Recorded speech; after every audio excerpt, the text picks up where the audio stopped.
So hello everyone. आज की जो वीडियो है यहाँ पर basically CUET PG application form 2025 को लेकर है। तो एक क्वेरी ये आ रही है, सीयूटी पीजी का जब बच्चे फॉर्म फिल कर रहे हैं तो उन स्टूडेंट्स को जो है बेसिकली यूनिवर्सिटी सिलेक्शन ऑप्शन नहीं आ रहा है। सो सिंपल चीज ये है कि इस साल जो है 2025 के फॉर्म में यूनिवर्सिटी सिलेक्शन ऑप्शन नहीं आएगा। अब इस इशू को रिजोल्व कर देता हूँ और आगे और क्वेरी यूनिवर्सिटी को लेकर जब मैं एफएक्यू के सेक्शन पर आता हूँ तो इसमें आप लोगों को जब मैं नीचे स्क्रॉल करके दिखा दूं तो यहाँ पे क्लियर लिखा हुआ है, जो एनटीए ने अपने एफएक्यू सेक्शन में दे रखा है। ठीक है, does the candidate need select universities. ठीक है, तो यहाँ पे क्लियर मेंशन है कि नहीं, तो बेसिकली आपको यूनिवर्सिटी सिलेक्शन करने की जरूरत नहीं है। और बस आपको खाली यहाँ पे क्या करना है, candidate must only select the test paper code. और ये वही टेस्ट पेपर कोड आपको सिलेक्ट करने हैं जो आपको सीयूटी पीजी के अंदर एग्जाम देकर आना है। ठीक है, तो जब भी आप एग्जाम दोगे तो आप लोगों को ध्यान रखना है, क्या वो जिस भी पेपर का आप एग्जाम देकर आ रहे हो सीयूटी पीजी के अंदर, क्या वो पेपर आपकी जिस भी यूनिवर्सिटी को टारगेट कर रहे हो वहां पे कंसिडर कर रहे हैं या नहीं कर रहे हैं। ठीक है, मैंने आपको बहुत बार कहा, जैसे कई सब्जेक्ट्स के, जैसे साइंस के एग्जाम्स ऐसे हैं, जैसे एमएससी हो गया, एंथ्रोपोलॉजी हो गया। ठीक है, एमएससी एंथ्रोपोलॉजी में कई यूनिवर्सिटीज अलग अलग सब्जेक्ट कोड मांगती हैं, तो उस हिसाब से आपको ध्यान रखना है। और बाकी आई होप आपको समझ में ही आ गया होगा। बाकी एक एडिशनल क्वेरी ये है कि जैसे अब हम यूनिवर्सिटी सिलेक्शन नहीं कर रहे हैं सीयूटी पीजी के फॉर्म में, जब ऑप्शन ही नहीं है तो हम सिलेक्ट भी नहीं कर रहे हैं। ठीक है, सो बेसिकली जब यूनिवर्सिटी सिलेक्शन होगा नहीं तो फिर हमारा एडमिशन कैसे होगा। तो आपको मैं बता दूं, देखो सीयूटी में जब आप फॉर्म फिल कर लोगे अभी, तो अभी आपको जस्ट क्या करना है, पेमेंट कर देनी है। उसके बाद आपको एग्जामिनेशन का वेट करना है जो मार्च में होगा।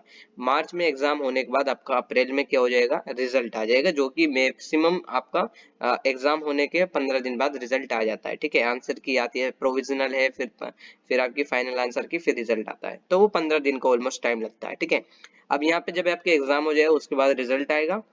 रिजल्ट के बाद आपका पर्टिकुलर सारी यूनिवर्सिटीज अपने सेपरेट फॉर्म रिलीज करेंगी। ठीक है, अब यहाँ पे आपकी ये क्वेरी भी हो सकती है कि जब यहाँ पे सीयूटी के पीजी का फॉर्म है तो फिर यूनिवर्सिटी क्यों अपने फॉर्म रिलीज कर रही है।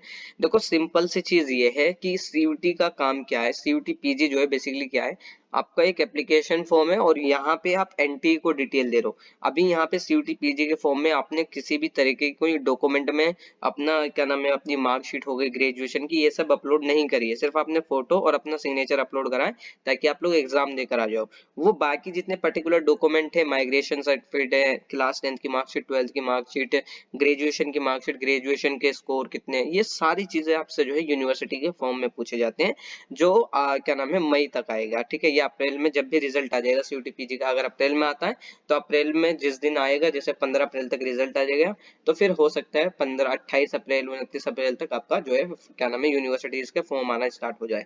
सो बेसिकली वहां पे आपको ये ध्यान रखना है कि आपको किस यूनिवर्सिटीज के अंदर जाना है। ठीक है, फॉर एन एग्जाम्पल अगर आपको जेएनयू जाना है, आपको डीयू जाना है, तो आप उस हिसाब से फॉर्म फिल करोगे। इसमें एक चीज अच्छी चीज ये हो जाती है कि क्या नाम है, जैसे आपने सीयूटी पीजी में अभी आपने 1400 रुपए दे रहे हो, आप सिर्फ एग्जाम कंडक्ट करवाने के लिए दे रहे हो कि एनटीए को दे रहे हो ये पैसा। ठीक है, आप एनटीए को कह रहे हो कि मेरा एग्जाम ये कंडक्ट कर लो, मुझे ये सब्जेक्ट का एग्जाम देना है और बाकी मेरे को रिजल्ट दे देना, बस एनटीए काम यहाँ पे खत्म। और आपका एग्जाम लेके आपको रिजल्ट दे देगा, फिर उसके बाद पर्टिकुलर यूनिवर्सिटी का काम स्टार्ट होता है जो अप्रैल में होगा। यूनिवर्सिटीज आपका क्या काम करेंगी, यूनिवर्सिटीज बेसिकली आपकी सारी डिटेल लेंगे उस टाइम पे।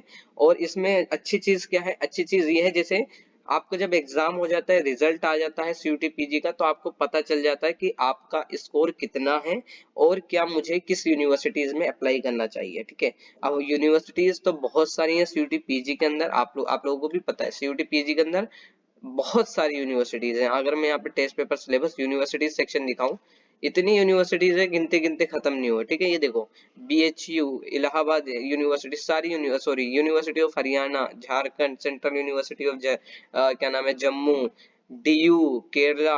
ठीक है, तो बहुत सारी यूनिवर्सिटीज है। अब बेसिकली सभी यूनिवर्सिटीज का आप भी फॉर्म नहीं भरोगे, आप उन्हीं यूनिवर्सिटीज का फॉर्म भरोगे जहां आपको लगता है कि मेरा यहाँ एडमिशन हो जाएगा। ठीक है, अगर किसी को लगेगा कि मेरा जेएनयू में नहीं होगा तो डेफिनेटली आप जेएनयू का फॉर्म मत फिल करना। आपको लगता है या फिर आपको ये भी लगता है कि हो भी सकते हैं, नहीं भी हो सकते, तो आप फिल कर सकते हो। ठीक है। तो ये सारे काम उस टाइम पे चालू होते हैं, सिर्फ अभी आपको सीयूटी पीजी का फॉर्म फिल करना है। यूनिवर्सिटी सिलेक्शन पे आपको घबराना नहीं है। यूनिवर्सिटी सिलेक्शन सीयूटी पीजी के फॉर्म के बाद, मतलब सीयूटी पीजी के रिजल्ट के बाद आएगा, ठीक है। सो यहाँ पे यही सारी अपडेट थी। बाकी आपको मैं टाइमली अपडेट और करता रहूंगा अगर कुछ एडिशनल इन्फॉर्मेशन आती है। बाकी आप लोग सीयूटी पीजी का व्हाट्सएप चैनल और टेलीग्राम चैनल ज्वाइन कर सकते हो फॉर लेटेस्ट अपडेट, ठीक है। ये सारी चीजें, अगर आपकी कोई क्वेरी है तो इंस्टा पे और व्हाट्सएप पर मैसेज भी कर सकते हो।